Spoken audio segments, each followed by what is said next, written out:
Hi, everybody. Welcome to today's episode where we're going to talk about brand licensing. Now, brand licensing, it's a $340 billion industry, and it's growing at 8% a year. That's according to Licensing International. Now, here's why I love brand licensing, and I think that it is one of the most underrated strategies for marketers. And I think most marketers don't do it because they think it's out of reach. They don't know how to do it. They don't know the costs involved. And so it doesn't even cross their mind as much, but it is one of the hottest trends. It is taking off. And I want to help teach you what it is, how to do it, what are the costs involved, the process, so that you can blow your consumers' minds away when you do the next collaboration for your brand. Are you guys ready? All right, here we go. So there are three types of brand licenses. You have a product license, a promotional license, and a collaboration. Now, those are three different things. Let me walk you through each of those so that you can get an idea of what it is. So first one is the product license. So this is an example like what General Mills did with Bluey. So Bluey right now is the #1 kids show. Super fun. It's Australian. Who doesn't love the Aussies just having fun with kid stuff, right? They're fun. And Bluey is taking off. So General Mills says, well, we're targeting consumers and kids who love cereal. They love Bluey. Let's create this. Now, this is a product license. And so a product license means you are actually creating a specific product with their license. So General Mills will enter into a licensing agreement with Bluey. Now, the way that licensing agreements work is that it's typically 2 to 3 years, depending, sometimes shorter, sometimes a little bit longer. It is a minimum guarantee. Now, with something like Bluey, if they want the rights for all of the US, they're going to usually say, well, it's going to be a minimum $500,000 regardless, and then maybe 5 to 10% of sales of a royalty on that. And so as a marketer, we have to decide, well, number one, is Bluey going to drive incremental sales? Is this a fit for our brand? Will we actually be able to recover and make money off of this investment? And is it going to be worth it? Now, these negotiations can sometimes last, we've done them for 6 months, sometimes a year. Sometimes they go really fast, but you have to give yourself enough time. Number one, to be able to make the product, to be able to get into it, and to be able to launch it. So you don't want a short-term license necessarily if you're going to get into big product changes. You want to really get into that and make it happen. So 5 to 10% of sales, they're kind of going through it, the product license, and you're like, okay, I get it. So next one is a promotional license. So a promotional license would be like we've done ones with movies, right? So if you've seen like with Orville Redenbacher and Tron, that they come out. And so you see that they're putting it on the package. Sometimes you get endorsements as well, which is like a promotional license. So this one is what I think, General Mills again. Hey, General Mills, can I just say you guys are crushing it on your licensing? Like, well done. Because you guys have dialed it in, and what a perfect fit. Like Angel Reese, and then with Reese's Puffs, I'm like, guys, that's a no-brainer. And I bet she wasn't even that much money. I can't say for sure, but I'm sure that, compared to, say, trying to get Michael Jordan in the day or whatever, Angel Reese, one, super popular. She's kind of polarizing. She's got that kind of attitude. You can kind of see they captured it really well. And it's this limited time only. So promotional licenses are limited time. So limited time means 3 months in market, and with usually a 3-month sellout from that, which means that they'll allow you to in the market to promote it, create ads, create commercials for it. So Angel Reese will give you, her likeness for that promotional period, plus allow you to be able to run out the packaging if it goes long.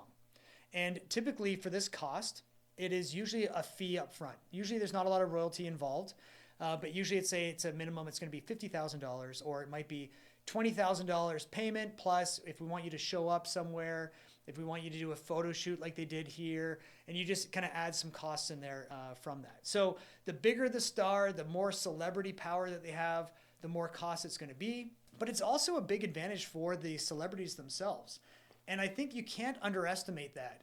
So for me, it's like Angel Reese is now getting on millions of packages that her face is going to be on shelves all across America, interacting with her fans, her consumers that are going to be buying this. So for me, I'm like, it's a win-win. And you can see they did a great job. Even the back, I'm like, a collector's item. And even for me, I bought it because I love packaging and I love marketing. So I bought it. And there's a lot of people that are going to do that, just like the Wheaties box, which I'm going to show you in a minute from there. But you can see promotional licenses, movies. So Heinz Ketchup did one with Deadpool. Remember Deadpool and Wolverine, and they did the Heinz ketchup and mustard, and it was this kind of big red yellow collaboration promotional license. It was great. It was fantastic. And the third one option within brand licensing is called collaborations. Now, collaborations are a mutually beneficial relationship between two brands. So you can see here, Wheaties and Supreme did a limited time only package, and for me, I actually bought this. I paid way too much because it was limited time. I think it was about $60 from like this specialty store because it's a collector's item, and I love packaging and I love marketing, and so I bought this. But I love because Supreme is this kind of irreverent like brand. We're kind of cool. We're doing Wheaties. It's like this limited time in this camo package, and I thought, you know what, I gotta have that. That's pretty cool. So bought this, but a collaboration is when there's not necessarily royalties exchanged. It could be endorsement deals, but both parties are willing usually kind of to come to the table to promote it themselves. So you're collaborating, you're creating a joint venture to be able to do this. So another brand that has done this really well is Coconut Cult. You guys have crushed it when it comes to lots of collaborations, whether it's with Midday Squares or it's Olipop, whatever you guys have done within that, using collaborations. Now, why do they work? Well, one is you're borrowing the equity of whoever you're partnering with. And you're usually going to use that. So that means like if not all the people know your brand, but they know Olipop or they know Reese or they know Bluey, they're going to say like, oh, I like that. Oh, I might like this company too. And so you increase trust right away, which usually increases conversion and trial, and it's going to increase your ROI. So instead of you just coming out with an advertisement that's like, hey, buy our probiotic yogurt, it's kind of gives you an excuse now to say, hey, have you tried our new Coconut Cult Midday Squares collaboration? You love Midday Squares. You haven't tried Coconut Cult yet. You're going to love this flavor. Bang. And all of a sudden you get earned media. People on social media love it. And you start to actually see how it works. So how do you make these happen? Right? Do you just call somebody up and you say, hey, I'd like to do a collaboration together, or I wanted to use you as a licensing? No. Mostly, you're not even going to get your call answered. I've tried that many times. They don't even give you a call back because they get tons of these requests. Or you can try to look them up on LinkedIn. Okay, good luck with that. I've also tried that. So most of the time, what's going to happen is all these brands have different brokers that they use. And so these brokers, they usually take a percentage of the deal, but they're representing these companies. So Bluey's has their own brokerage. There's IMG. There's lots of different of these licensing companies. At Crew, we have a licensing division that we work with them so that we can help negotiate this. But there's a process that we use, and I want to show you how to actually make this work. So first of all, is it a fit strategically? So phase one is the actual concept. So what collaboration or brand partnership is going to fit? And what we try to choose is about 5 of them that we think, you know what? This feels like there's a brand fit, there's a target audience fit, there's a new audience that we want to connect with fit, maybe there's a flavor fit. We choose the angle that we think we can get incremental sales lift from, that we think we can grow and get a good ROI. And we start to create those. And we then create those concepts and the mock-ups, and we start to say, yeah, we think this could look really good. We think this could work. And we do a little bit of the financials, knowing kind of roughly what the price is going to be so that we can then say, client, do you guys think we want to go after these ones? And they're like, yeah, we like it. So then what we do is we then go to contact and interest. That's phase 2. So phase 2, we got to reach out. So we reach out to their broker. We reach out to them personally that we have a connection with, to the studios, to whatever it might be, and say, hey guys, we've got a great idea. Check this out. Our product, which is amazing if you've never tried it, wants to do a collaboration with you. for this. And this is why it's a good fit for you and why it's a good fit for us. Because you remember, it has to be a good fit for them. They have their own brand. They have their own relationships, their own reputation that they want to uphold. And they're not going to just do any collaboration with any Schmo Joe that comes to them, or Joe Schmo, whatever, right? To be able to come.